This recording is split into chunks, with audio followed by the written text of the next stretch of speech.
All right, folks, in this video here, we're going to talk about question number 8 on page 79b, and also question number 4 on page 80b. So let's start by question number 8 on page 79b. In this question over here, we see that the radical sign is underneath the fraction line, which is in our denominator. So our first instinct is that we have to get rid of or rationalize the fraction. In this case, at the bottom here, we know that we have a 4 right here. So we have to think, how do I change this 4 into 2? So we know that 4 is 2 times 2. We have to throw in one of the 2 inside the radical sign. So how do I do that? So let's start by writing down the same equation, minus 2. And inside, since that we are throwing in one of the 2 inside the radical sign, which means that this 2 will become 2 to the power of 2 and times the original 7. So now the equation becomes root 11 minus 2 root 28, 1.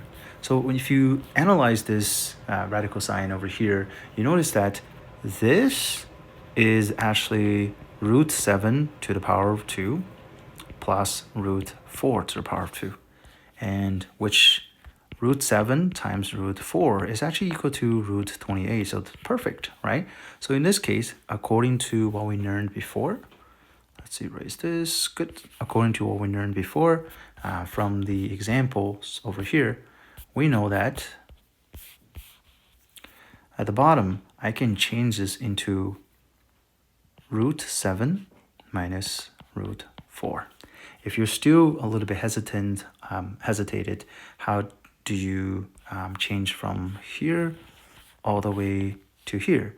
You can go back to the previous example on page 76 and also page 79, right here. You'll be able to find out that what exactly is the process of changing from here to here. But in a nutshell, if you know that, this is actually root 7 to the power of 2 minus root 4 to the power of 2. Oh, sorry. So it should be root 7 minus root 4 to the power of 2. Okay?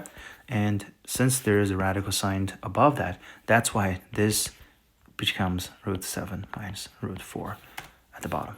Okay? So next, and what we're going to do is, since we know that root 4 is just 2, this one will become root 7 minus 2, and the top will become 1.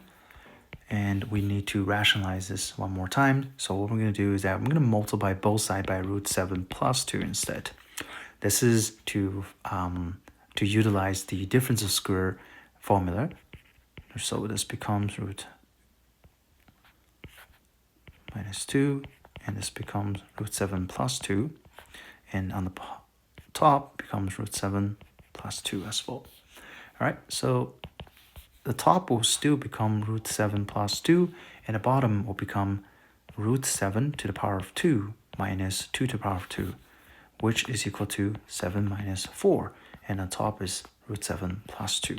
So eventually, I will get root 7 plus 2 and 3 at the bottom. Okay, so that's the final answer for this question. Moving on to page 80b, question number 4.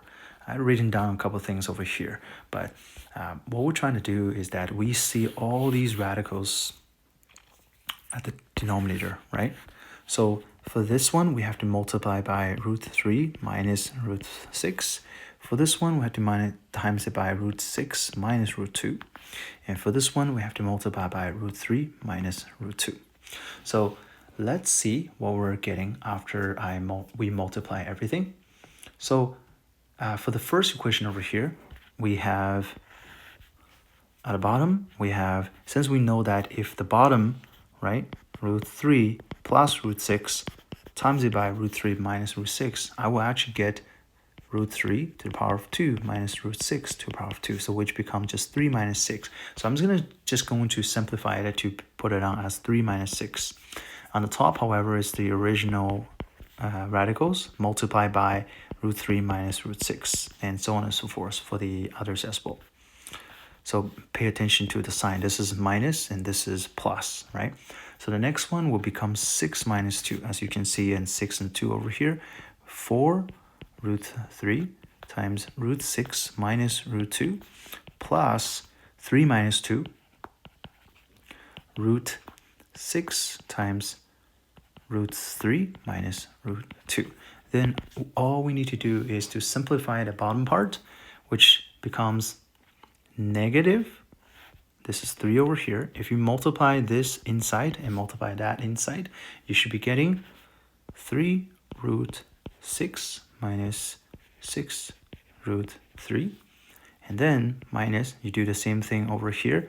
So from this step, I'm going to simplify. For example, this one will be 4 root 6, 18. I'm just going to write it down as 12 root 2, right? I'm just going to simplify some of the steps because I do want you guys to calculate by yourself too.